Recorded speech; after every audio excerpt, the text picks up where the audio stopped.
Good morning, everyone. Today is Tuesday, the 7th of April 2026. We're all gathering this morning to do this morning chanting to show our respect and veneration to the Buddha. We have one pen, Manobauju, Menaka, Satish, Chamanti are here online attending this morning's chanting. And here we have Gavin to attend.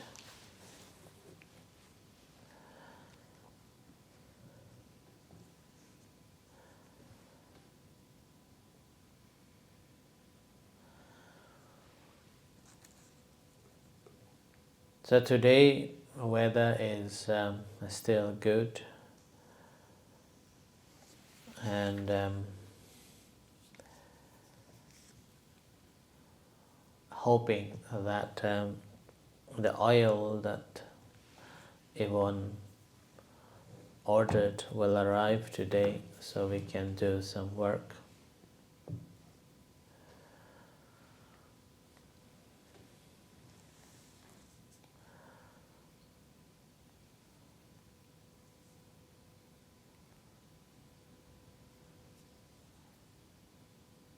And apparently it forecasts that after tomorrow, I think, weather is not going to be sunny again.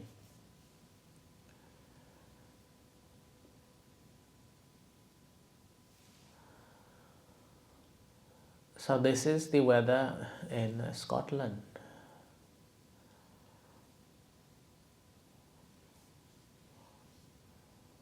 Always changing, and you never know how things like to be. During the winter time, when the weather got really cold, somehow our mindset accepts it and endure the cold weather. But as the summer lurks in, and now and then there is sunshine and feel warmthness, we enjoy those days, a day or two, and then suddenly temperature drops and got cold. And those cold weather becomes really cold and could not bear, and becomes something that we never experienced, the cold such like that. So we are very conditioned and illusionally living. When things suddenly change, we cannot bear or we cannot deal with it. But if that continues, then somehow a human mind adjusts and able to live in that situation. So humans are like a water, knows how to find a way to flow. Humans are also similar. Doesn't matter which condition we are in, knows how to adapt and find a way out from it. But in the midst of that flow, if something takes place, then that really hits us. So it is very important that we have a good understanding of ourselves, and good understanding of our feelings and emotions. If we don't have that good understanding, it will be very difficult and different in our life.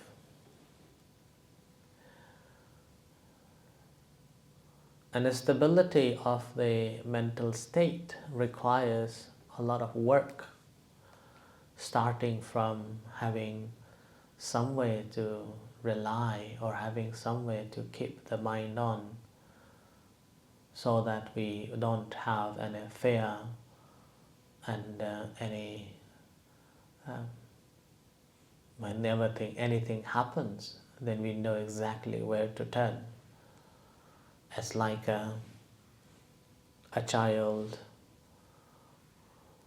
knows that the parents are there to help.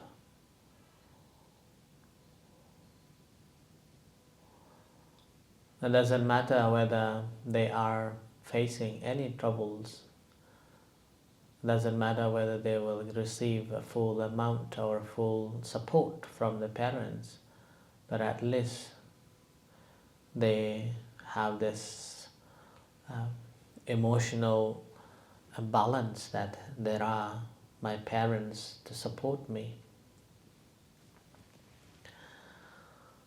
And not only that mental stability, we do have to have a certain understanding that these things will not stay longer. It's going to change, and this change, when it takes place, it's going to be okay.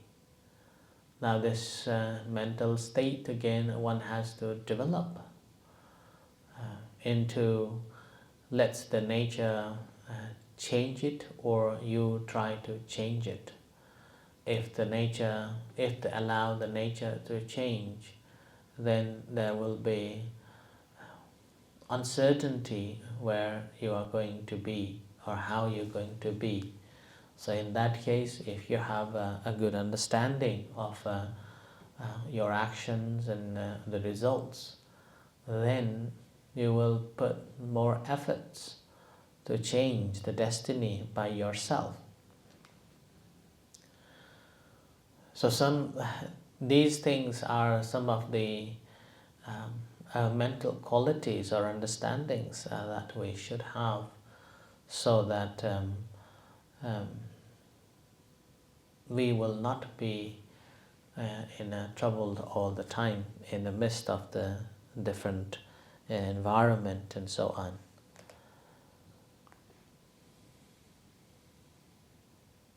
So when we face with the ups and downs in the life, we're always ready to face with it and deal with that.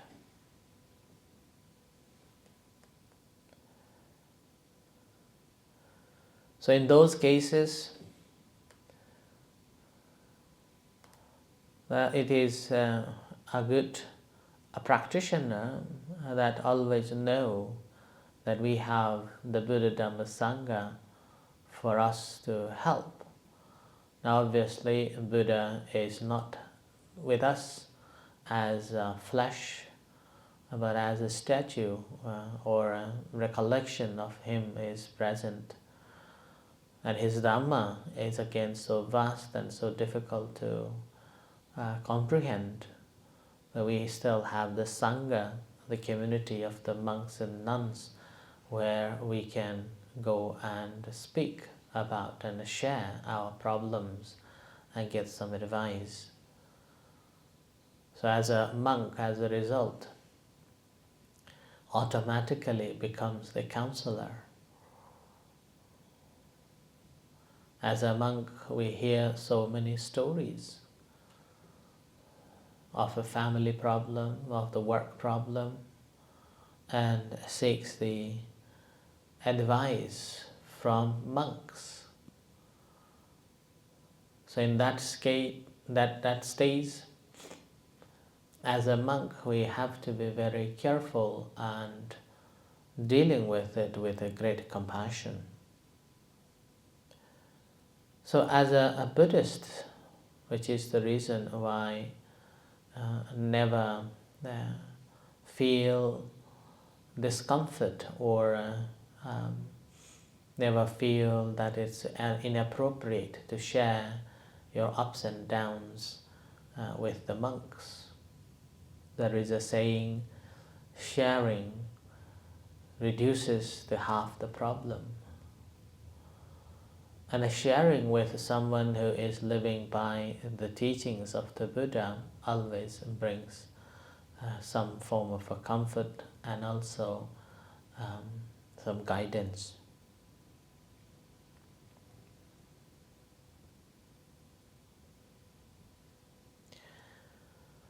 As a result of that, one of the qualities that one should have is to respect and veneration to the Triple Zim, with providing the supports, so-called the Dhana, or a charity, supporting the centers and the monastics,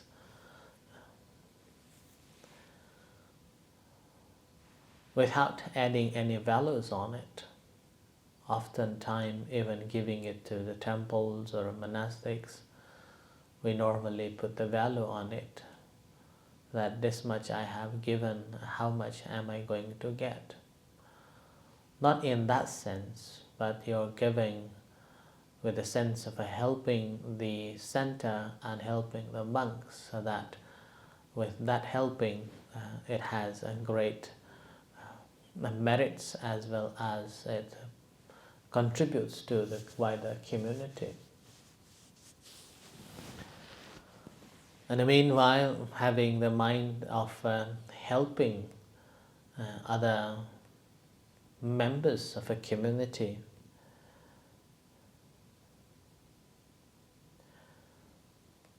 When you have this mind of sharing and caring, in a way, this is finding your own position as a one who is providing the support.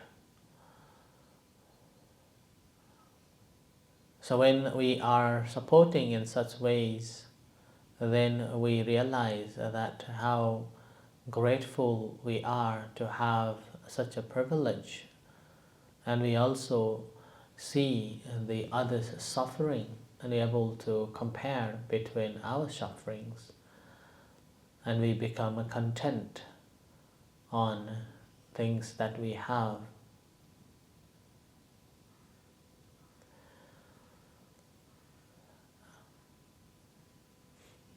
And as a Buddhists, we also have to take a great belief in the Triple Zim and the Sangha, and supporting the Sangha, and not taking other beliefs such as the superstitions and the rituals and any performance for the good life should be rejected.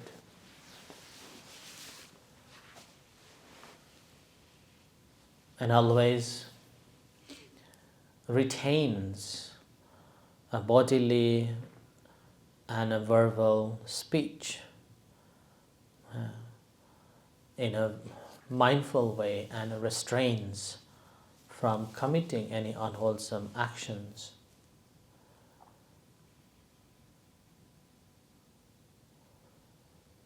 And among that, as we have seen the Dhamma properly, then there won't be envy and jealousy and stinginess. We take the words of the Buddha highly, and we respect the Buddha in a great homage and veneration in the purest and highest style. And this is again, I have seen there are monks and disciples who have real great respect to the Buddha, in a high respect. Some families would change or offer the water to the Buddha, and some families would offer flowers almost every day, changing waters as the first thing in their life with a great great respect. And others, they will put the Buddha simply as like a showcase, displaying but never been paid respect or never even chanted. Like a prani who normally comes to the temple and supporting a temple, she has the altar and she never missed chanting and meditation every single day, twice a day, morning and in the evening. In the morning, as soon as she wakes up, fresh up herself, and straight away to do the chanting and meditation. And in the evening again, before go to bed, she chants and meditates. So the altar becomes her part of the life and venerates it so greatly.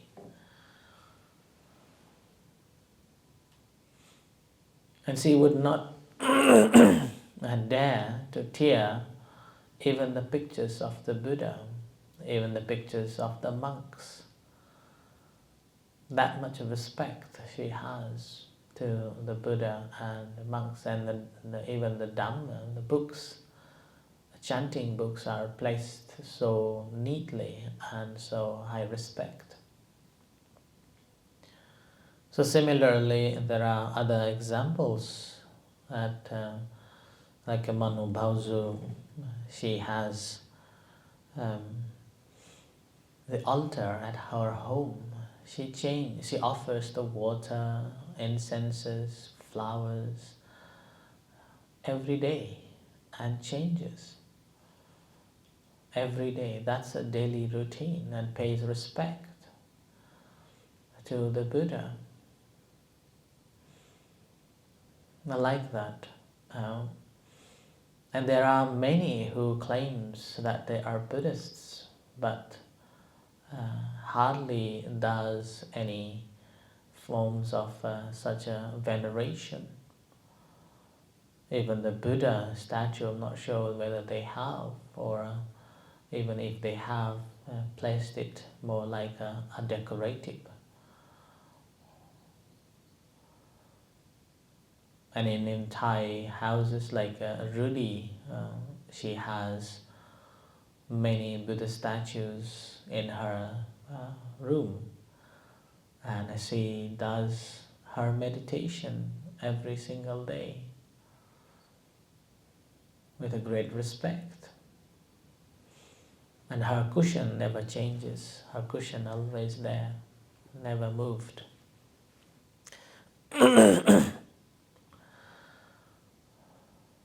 These are some of the acts we can see that how much faith and devotions they have towards the Buddha, Dhamma and the Sangha. And they never forget to listen the Dhamma, like a prani, wherever she is going. She even turn on the chantings and listening the Dhamma talks. She doesn't listen the songs.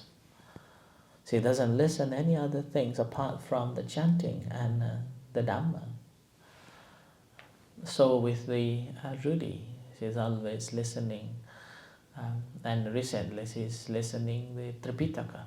And she came up to me and said that she could not believe that how much detail of the sila, the monks' rules and regulations are there.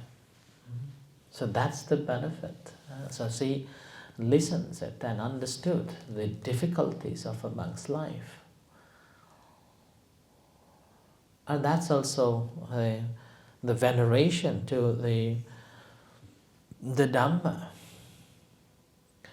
And not only the Dhamma, like Rudy, Prani, and other members of a center, whenever they take things from the temple, they always ask, even the things that they brought by themselves and offered to the monks, and then whatever remained, they will ask permission from the monks that these are the lefties, I would like to take it.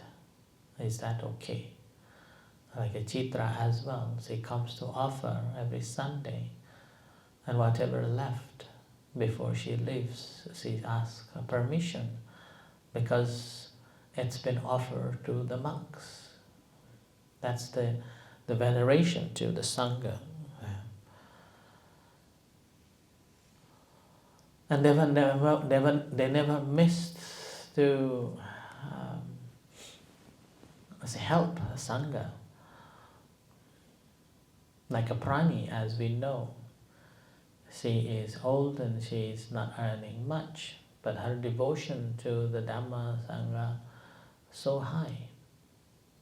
She's offering quite a bit, sometimes I have to say that do not give. I have to reject, knowing that difficult life that she has. And she's always forward coming and saying that I have now this much, so I need to make more merits. Like that. And then there are many who come to temple. Their lifestyle is like working so hard and doesn't earn much, and yet for the temple, for the monks, they always come forward and offer. Like whenever we have a visiting monks, they offer to them like a 10 pounds, 20 pounds, and like that. They never missed. And then sometimes I become jealous. I've been living here, never give me.